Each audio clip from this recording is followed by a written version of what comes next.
Kopaonik i njegova okolina kao jedna od najznačajnijih turističkih destinacija u Srbiji odlikuje se širokom turističkom i gastronomskom ponudom. Gazdinstvo Gavrilović bavi se proizvodnjom domaćih proizvoda, ajvara, džemova, slatka, sokova i rakije, a fokusiramo se između ostalog najviše na ajvar. Proizvodnja ajvara radi se tako što nas 6 iz kuće i još 10-15 radnika sa strane iz okoline tu pomažu i to najviše radimo oktobra i novembra meseca kada ima paprike u izobilju.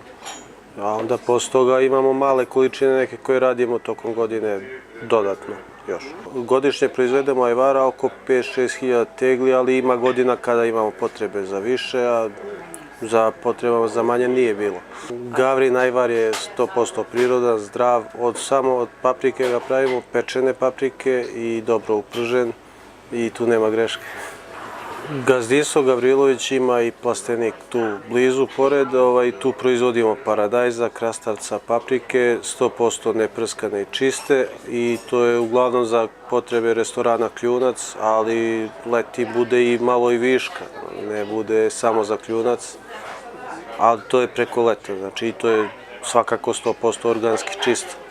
Gavrin ajvar najviše kupuju turisti sa Kopaonika na putu povratka svojim kućama.